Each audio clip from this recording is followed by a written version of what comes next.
Hey guys, Adam from Phantom Detailing, and today we're going to be talking about scratches. Because every once in a while we get asked, can you fix this scratch on my car?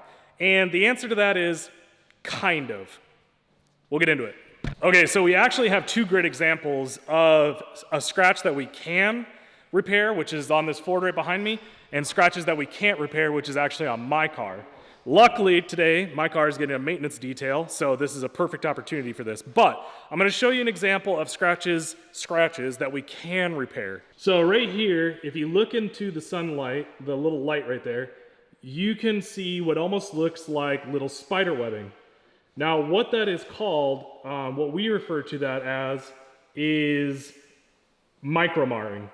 Now, micromarring is exactly the kind of thing that detailing can take care of, because that is scratches that have happened over time from improper washing or just daily driving or whatever it might be. And the packages that we have that take care of stuff like that is basically this gold package, and then anytime you get a ceramic coating. Now, we would never say that we can totally eliminate micromarring, because that is normally done with a two-step polish and we do a one-step polish.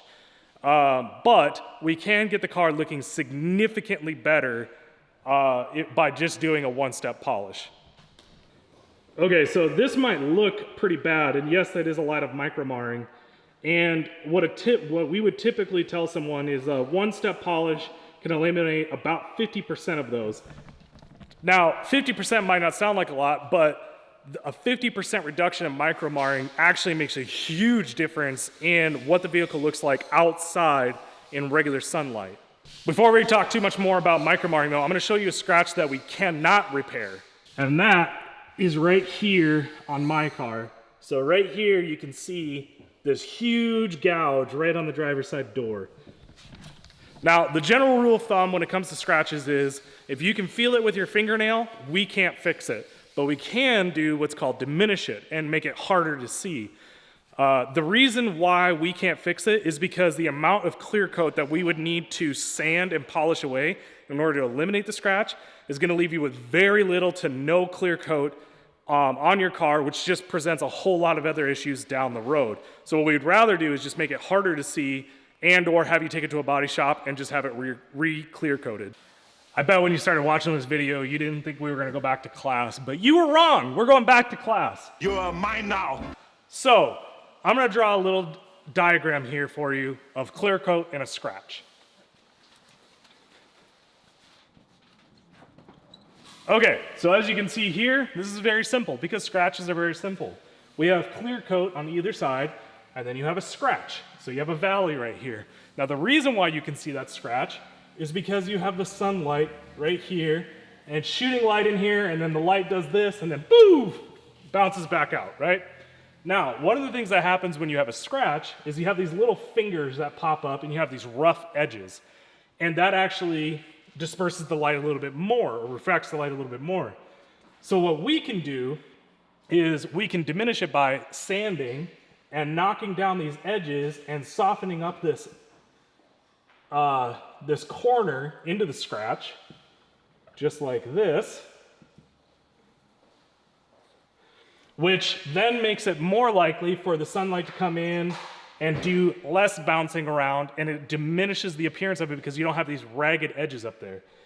When we come across a scratch that's too deep, we can do this and diminish it and make it look better, but we cannot get rid of it. By the way, we have a little bit of a ceramic gloss update.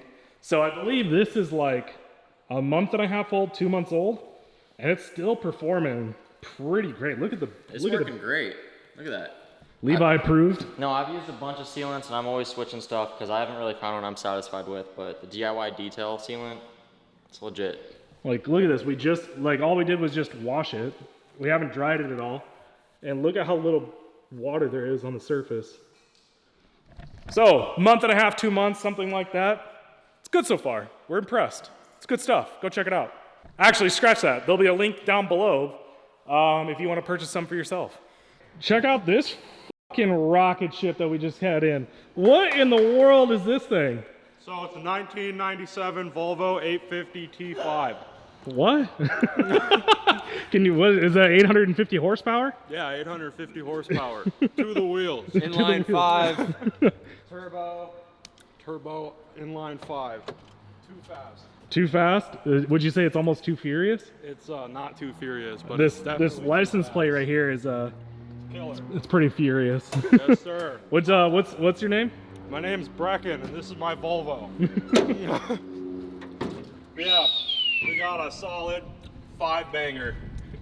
Inline 5s aren't bad. You know, they make an RS3 that has an inline 5. Oh, do they? Yeah. Do they? Would you say that this has almost the same horsepower? I'd say it's probably triple. Well, this is 850 versus you know, the mere 400 or so that comes in the RS3. Oh, hell yeah. Yeah, this is way faster for sure. You know, it's putting them down to the front wheels and. Oh, it's not even all-wheel drive? Oh no. Oh man, okay. So these drag radials right here Yeah. really help put the power Straight down. from China. Straight from China. $80 a pop. Man, these rotor imitation wheels are like really good. Too badass. You know, you could almost say that's like a ninja throwing star. See, you have a spare head gasket that's not for an inline 5, and some spare coolant because it's just.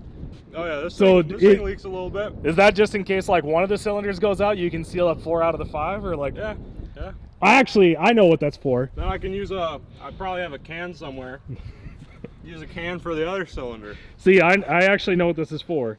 So this right here is for when you get into a race with someone, you want to try and give them as much of an advantage as possible. So you purposely detune one cylinder. Yeah, So it's an inline exactly. 4 versus. Then I'm only making 200 horsepower. Well, I don't know what 1/5 of 850 horsepower is, but let's just call it 600. 600 horsepower. We can round it down. Yeah. Okay.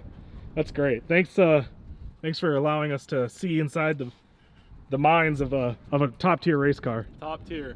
That's right. You never had your car. Oh, hey, you've even got the turbo Yeah, it says nomenclature turbo. nomenclature on the back. Yeah. It's half Porsche. Pretty fancy at this rate. Got some tape on there. Yeah, this is to make it less aerodynamically drag right there. Exactly. Gives people advantages. Yep. Then I got the Volvo Ferrari badge. Oh yeah, of course. That I've heard about these. Too cool for school right there. Yep. Man, thank you so much for bringing this rare and impressive vehicle. So in. rare. So impressive. Some machinery. That is gonna just keep going. Oh yeah. And the Cooper's is gonna be in the shop every other week. Mine's just gonna keep on breaking every 4 months. How come his has 850 horsepower and yours has Only 70? 70. 70 It's a pirate horsepower. This is just the performance model. I got the base model. Oh. Yeah, you got the base. You know, they came with manuals, the base models.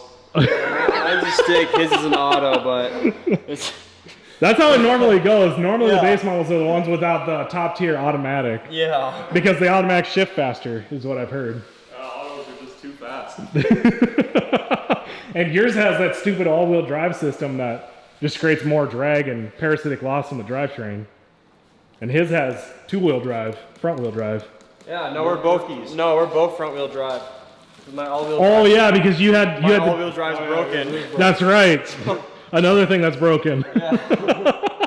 Unlike my car, Brecken's car, everything works.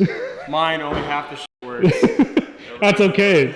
It keeps it light and nimble for the racing. See my other shitbox Volvo. My other shitbox Volvo is even faster. Yeah. 0 horsepower. Well, it's probably just a parts car for that thing out there. Well, not really. No? No. Oh. I've got 2 of these 850s and then another Volvo. Oh, a third Volvo. Yeah. And my Okay. girlfriend has one. He has 4 cars. And yeah, his 4th car is cooler than this, honestly. Yeah, my 4th car is probably the most badass thing in town. What is it? Are you the guy with that Grand Prix that? No. Okay. I had a Grand Prix, but You seem like the kind of guy that would have a souped up Grand Prix. I thought about it when I had mine. Talking about the tunes and everything that you can get on them. Put a slightly smaller pulley on it. Put a smaller pulley on it, exhaust on it, and you're good for 300 horse. Yep. Can almost keep up with The Honda Accord. Yeah, almost. All right, that pretty much does it for today. Hopefully that answered some of you guys' questions about whether or not or what kind of scratches we can take care of. But I have to go get haircut because I'm going over to London on Monday, and we're heading out. This is pulling out. So thanks again, guys, for watching this video. If you guys need a detailing done, go to phantom-detailing.com or give us a call at 605-836-3098. See you guys later.